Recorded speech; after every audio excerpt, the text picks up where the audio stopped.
아니, 그게 말이 돼요? 지금은 밤인데요? 하얀 눈이 소복히 쌓인 늦은 밤, 강원도의 어느 리조트의 내부.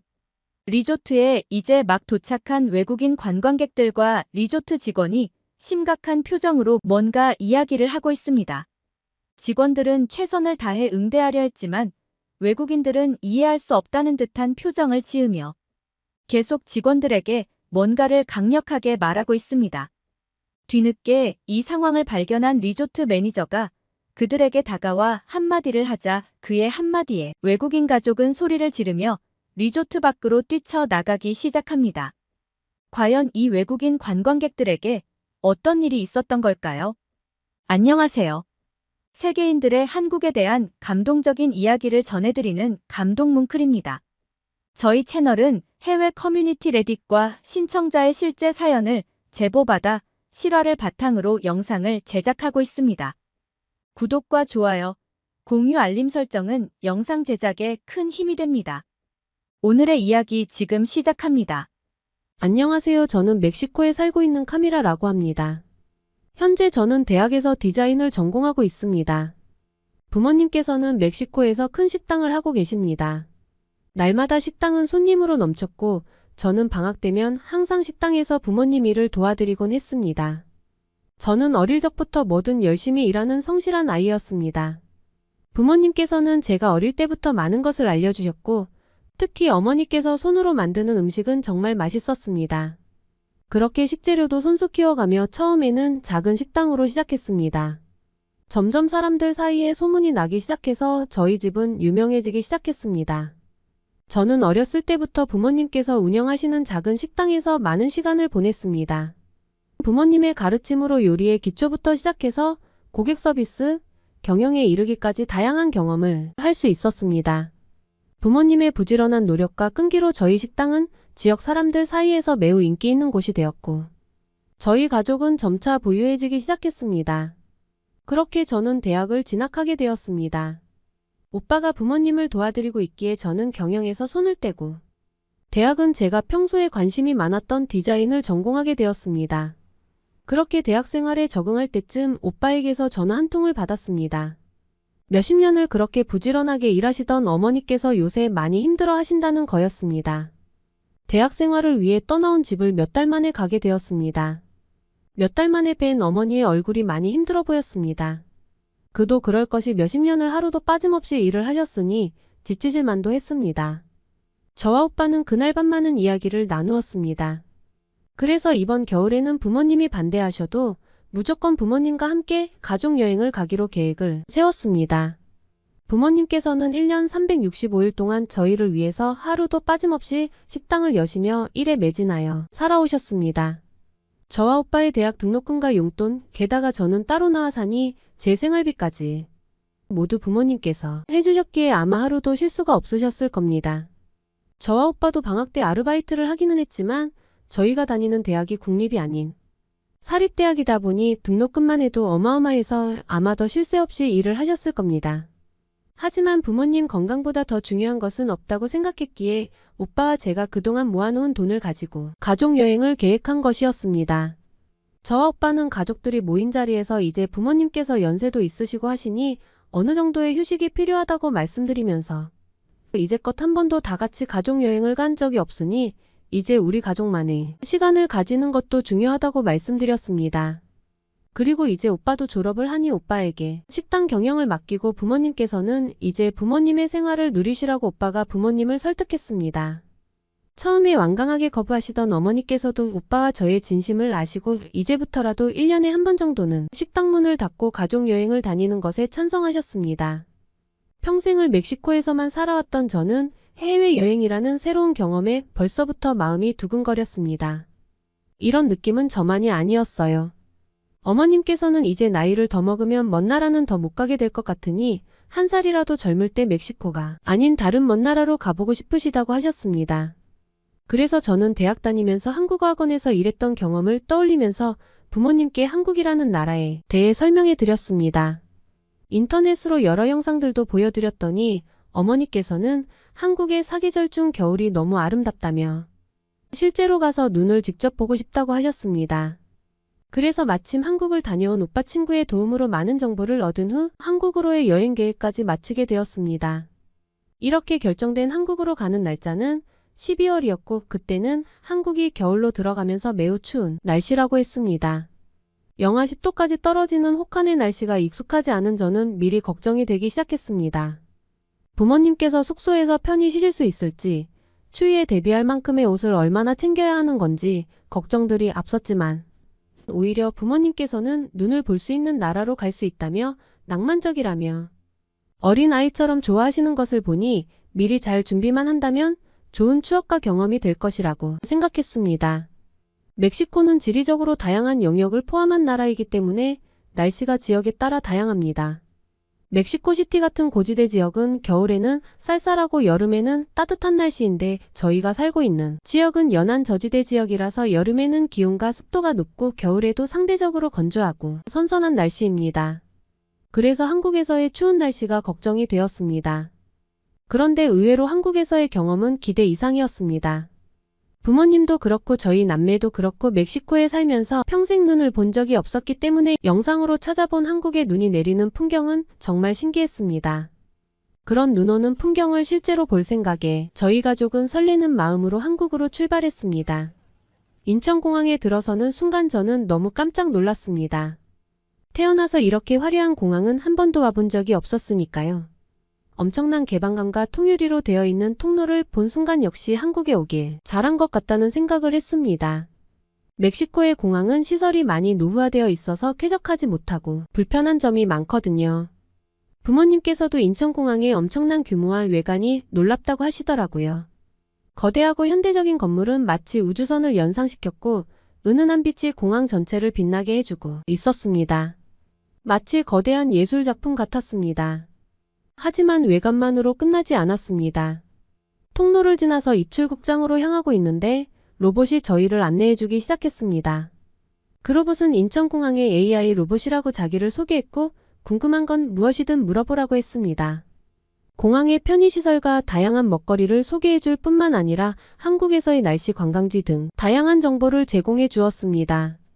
스마트한 음성인식 기술을 통해 여행객들의 질문에 정확하고 친절하게 대답해 주는데 저희 부모님께서는 어떻게 이런 것을 만들었을까 하시면서 너무 신기해 하셨습니다. 저도 궁금한 것이 있어서 물어봤는데 정말 인공지능 비서처럼 정확히 대답해 주는데 정말 신기하고 한국의 뛰어난 첨단 과학 기술력에 입이 떡 벌어졌습니다. 그 로봇을 보니 선진화되어 있는 한국을 알 수 있어서 한국인들이 너무 부럽다는 생각을 했습니다. 또 공항 내부에는 청소 로봇들이 자유롭게 돌아다니며 깨끗한 공간을 유지시켜주고 있었습니다.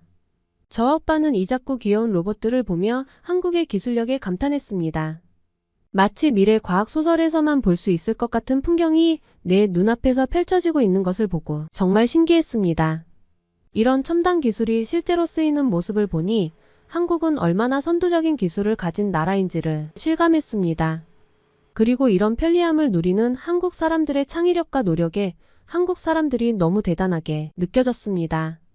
21세기에 살아가는 현대적인 모습에 놀라움을 금치 못하며 한국은 멕시코보다 최소 몇십 년은 앞서 나가고 있는 것 같은 느낌이었습니다. 그렇게 입출국장으로 가서 입출국을 기다리며 대기하고 있는데 생각보다 사람이 많아서 시간이 걸리겠다고 생각했지만 그건 저의 크나큰 착각이었습니다. 제 앞에서 대기하고 있는 사람들은 순식간에 줄기 시작했고 얼마 되지 않아서 저희 가족은 바로 입출국 심사를 받았습니다. 너무 빠른 절차가 편리했습니다. 심사원은 마지막에 한국에서 즐거운 여행을 보내라며 친절하게 인사까지 해줬습니다. 그렇게 인상적인 인천국제공항을 떠나 부모님과 함께 스키장이 있는 리조트로 향했습니다. 인천국제공항에서 스키장까지 한 번에 이동할 수 있는 프리미엄 고속버스 서비스가 있다고 해서 미리 예약을 해놓은 장소로 갔습니다. 처음에는 그런 고속버스가 있다는 것을 보고 믿기 어려웠습니다. 제가 찾아본 바로는 보통 스키장은 도시에서 멀리 떨어진 산 중턱에 위치해 있어야 하는데 이곳은 고속버스로 한 번에 이동할 수 있다는 게 신기했기 때문이었습니다. 하지만 현실은 기대 이상이었습니다. 스키장으로 가는 고속버스는 편리하게 운영되고 있었고 그런 광고가 사실이었다는 것에 놀랐습니다. 저는 단지 관광객을 끌어모으기 위한 과대 광고로만 생각했었거든요. 버스에 탑승한 순간 나름 괜찮을 것 같았던 선택이 실제로 이렇게 편리하다는 것을 깨달았습니다. 예약한 스키장은 도시 속에서 자연을 느낄 수 있는 완벽한 장소로 버스로 2시간이나 가야 한다는 부담 없이 도착할 수 있었습니다. 게다가 이 프리미엄 고속버스라는 게 정말 장난이 아니었습니다. 핸드폰의 QR코드로 관리되는 탑승자 명단은 참으로 놀라웠습니다. 버스에 탑승하기 위해 QR코드를 찍고 자리에 앉으면 각 좌석에 할당된 정보가 화면에 나타났습니다. 이렇게 함으로써 무임승차를 방지할 뿐만 아니라 좌석 배치 역시 체계적으로 이뤄져서 승객들 간에 혼란이 없이 쉽게 착석할 수 있었습니다. 게다가 좌석은 제가 타고 온 비행기보다도 훨씬 크고 편안했습니다. 각 좌석은 개별적으로 조절 가능한 스크린이 있어 제가 원하는 영화나 TV 프로그램을 볼 수 있었는데 각자 본인 핸드폰과 연결해서 사용할 수 있다는 사실에 또 한 번 놀랐습니다. 또한 버스 내에서 탑승자들을 위한 와이파이를 제공하고 있었습니다. 저는 버스 기사분에게 와이파이 사용 시 추가 요금을 얼마나 내는지 여쭤봤는데 기사님은 허 웃으시면서 버스를 이용하시는 승객들이라면 모든 것을 무료로 사용해도 된다고 말씀하셨습니다. 그래서 저는 바로 스크린에 핸드폰을 연결하고 와이파이를 잡아서 인터넷을 사용했는데 심지어 와이파이 속도도 정말 빨랐습니다. 버스로 이동하는 내내 인터넷도 끊기지 않고 핸드폰을 하면서 심심하지 않게 올 수 있었어요. 부모님께서는 한국 드라마에 푹 빠지셨더라고요. 이런 건 정말 멕시코에서도 가능하면 너무나도 좋을 것 같은 시스템이었습니다. 버스에서 와이파이를 한다는 건 상상할 수도 없었거든요. 게다가 무료로요. 멕시코에서는 상상도 못할 일이었기에 정말 한국이 IT 강국이라는 사실에 다시 한번 감탄했습니다. 그렇게 버스를 타고 가고 있는데 어머니께서 갑자기 배가 아프시다고 하셨습니다. 어머니께서는 이제 연세가 있으셔서 평소에도 화장실을 자주 가셨는데 공항에 내려서 여기저기 구경하고 바로 버스에 타느라 화장실을 못 가셨던 거였어요. 게다가 버스 시간이 정해져 있다 보니 계속 참으셨던 거예요. 안색이 너무 안 좋아져서 저희 가족들은 모두 어찌할 바를 몰랐어요. 아직 스키장까지는 1시간 넘게 남았는데 이제 반밖에 오지 않은 상태여서 저희 가족들은 모두 불안하기 시작했어요. 그런 저희 가족들을 지켜보던 뒤에 앉아있던 젊은 학생이 괜찮냐고 물어보더라고요. 저는 어머니께서 배가 너무 아파서 화장실을 가셔야 할 것 같은데 어떻게 해야 할지 모르겠다고 말하니 그 학생은 배가 아프거나 급하게 화장실을 가야 할 경우를 대비해서 화장실 버튼이 있다고 알려주었습니다. 세상에 이제 정말 가능한 일이라는 게 믿기지가 않았습니다. 저는 곧바로 버튼을 눌렀는데 정말 5분 정도 있다가 버스는 화장실이 있는 휴게소에 잠깐 들려주었습니다. 어머니와 함께 바로 화장실로 다녀와서 저와 어머니는 버스기사님과 승객분들에게 정말 감사하다고 했습니다. 그랬더니 어느 누구 한 명도 실은 내색 없이 이해하신다는 표정으로 괜찮다고들 하시더라고요. 한국인들의 친절함에 너무 감사했습니다. 승객단 한 사람을 위해서 버스가 이렇게 정차를 해서 화장실을 이용할 수 있게 하다니 놀라웠어요. 그렇게 버스에서 내리자마자 저의 예상을 완전히 뒤엎는 풍경이 나타났습니다. 그저 관광객을 끌기 위한 과대 광고라고 생각했었는데 저의 예상은 완전히 빗나갔습니다. 정말로 바로 눈앞에 스키장이 보이는 거였어요. 어떻게 공항에서 버스로 한 번 타고 왔을 뿐인데 이렇게 멋진 스키장을 바로 볼 수 있는지 저의 상식을 뛰어넘는 놀라움에 저와 오빠는 한국이 정말로 대단하다고 연신 감탄할 수밖에 없었습니다. 그렇게 도착한 스키장 옆 리조트에서 해가 저물어가는 저녁 풍경에 저희 가족은 안타까움이 깊어졌습니다. 비행시간이 예상보다 긴 것도 있었지만 비행기에서 스키장까지 오는 동안의 여정이 길어서 스키를 즐길 시간이 부족했습니다. 하는 수 없이 숙소에서 하룻밤 자고 내일부터 스키를 탈 수 있겠구나 생각하고 그렇게 아쉬운 마음을 안고 저희 가족은 리조트로 향했습니다. 멕시코에서는 낮에도 범죄가 빈번하게 발생할 정도로 치안이 매우 좋지 않아서 밤에는 절대 돌아다니지 않고 낮에도 조심히 다녀야 하는 나라입니다. 그런 나라에서 평생 사셨던 어머니께서는 그래도 한국이 멕시코보다는 낫지 않냐고 하시면서 멕시코에서는 이렇게 밤에는 돌아다니는 것은 꿈도 못 꾸는 일이지 않냐며 이것만으로도 행복하다며 좋게 생각하자고 하셨습니다. 여행 오기 전 조사한 것처럼 한국은 밤에도 안전하게 다닐 수 있는 나라라고 했던 것을 직접 제가 체험하니 너무 신기했습니다. 여기에서는 밤에도 안전하게 산책할 수 있고 정말로 리조트 근처에서 경찰과 갱단 간의 총격전 같은 일이 일어나지 않았습니다. 멕시코에서의 일상에서는 상상조차 할 수 없었던 안전한 분위기에 저희 가족은 신기했습니다. 한국에서는 밤에도 안심하고 다닐 수 있다는 새로운 경험에 감사했습니다. 한국 스키장의 안전하고 평화로운 분위기에 저희 가족은 안도감과 내일부터 겪을 새로운 경험이 기대되기 시작했습니다. 그렇게 데스크로 가서 체크인을 하려고 하는데 직원이 예상치 못한 질문을 던져왔습니다. 직원은 저희에게 저녁에 스키를 이용하실 건가요? 라고 물어봤습니다. 저와 오빠는 처음에는 이해하지 못했고 무슨 뜬금없는 얘기인지 물었습니다. 그러자 직원은 스키장이 밤늦게까지 이용이 가능한데 이용하실 거면 그에 맞게 설명을 드릴 수 있다고 했습니다. 오빠는 그 직원에게 위험하지 않느냐고 물었고 직원은 놀라운 대답을 했습니다. 그 직원은 여기는 한국이고 어디를 가든 안전합니다. 밤에도 산책해도 될 만큼 안전한 곳입니다. 여러분께서 어디에서 오셨는지는 몰라도 한국은 정말 안전한 나라니 걱정 마시고 여행을 즐기시다 가세요 라고 말하는 거였어요.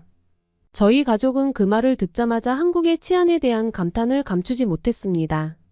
멕시코에서는 상상할 수도 없는 안전한 분위기에 놀라고 한국인들이 얼마나 평화롭고 위험이 없는 사람들인지 깨달았습니다. 이제는 언제 어디서든 안전하게 떠날 수 있다는 생각에 안도감과 기쁨이 함께 다가왔습니다. 이 정도면 세계에서 가장 안전한 곳이겠다며 한국인들이 부럽기만 했습니다. 리조트에 들어와 객실로 향하는 통로 창문 밖으로 수북히 쌓인 먼지가 뿌옇게 보였습니다. 그것을 보며 아무리 좋은 한국이라고 해도 이런 작은 창문까지는 청소를 제대로 하지 않는구나 생각하며 그렇게 먼지를 손으로 닦으려고 했는데 창밖에 펼쳐진 광경에 제 몸이 얼어붙었습니다. 창문에 쌓인 것은 먼지가 아니라 하늘에서 내리는 우아한 눈이었습니다. 저는 태어나서 평생 눈이라는 것을 실제로 본 적이 없어서 이게 차마 눈이라고 상상도 하지 못했습니다. 저는 곧바로 가족들을 불렀고 어머니는 그 모습을 보며 아이처럼 좋아하셨습니다. 저희 가족은 짐만 객실에 던져두고 모두 뛰쳐나왔습니다. 어떤 고요한 풍경이 펼쳐진 것처럼 저희 가족은 모두 자리에 서서 눈이 내리는 풍경을 감상했습니다. 한국에 오지 않았다면 아마 평생 상상조차 할 수 없었던 일이었을 테죠. 눈을 바라보는 저희 가족들의 얼굴은 세상에서 가장 행복한 순간을 경험하고 있는 듯 했습니다. 이런 멋진 곳에서 앞으로 일주일이나 머물게 된다는 사실에 한국을 알게 된 것이 마치 신의 축복이 우리 가족에게 쏟아지는 듯한 기분이었습니다. 한국의 공항시설, 교통시스템, 첨단 설비로 운영되는 가게들, 한국인들의 남을 배려하는 친절함, 그리고 안전한 치안까지 모든 것이 생각보다 완벽했습니다. 이 모든 것을 유지할 수 있다는 것은 한국이 참으로 부유하고 발전된 국가임을 실감케 했습니다. 가장 감동적인 점은 이 모든 것을 이끌어내는데 이주민 없이도 한민족의 힘이 충분하다는 사실이었습니다. 이 부분에서 느껴지는 존경스러움은 말로 다 할 수 없을 정도였습니다. 한 주 동안의 짧은 여행을 마치고 집으로 돌아왔지만 한국에서의 기억은 계속해서 저희 가족의 마음속에 남아 있습니다. 집으로 돌아와서 이제 봄, 여름, 가을의 한국의 모습을 찾아보며 부모님과 다음번엔 어디를 갈지 행복한 상상에 빠져 있습니다. 아마도 내년에는 가을쯤 가족들과 함께 한국으로 여행을 떠날 것 같습니다. 어머니께서 이번에는 한국의 단풍이 보고 싶다고 하시네요. 여행을 다녀와서 부모님의 삶의 활력이 생긴 것 같아 그 모습을 바라보며 오빠와 저는 또 열심히 돈을 모으고 있습니다. 저희 가족이 행복한 추억을 갖게 해준 한국과 한국인들에게 너무 감사하다고 말씀드리고 싶어요. 오늘의 사연 어떠셨나요? 오늘 이야기가 좋으셨다면 구독과 좋아요 눌러주시고 주변의 많은 분들에게 공유해주세요. 사연자분에게 응원과 격려의 말씀들을 댓글로 남겨주세요. 감동 뭉클에서는 여러분의 마음들을 모아 사연자분들에게 전달해드리고 있습니다.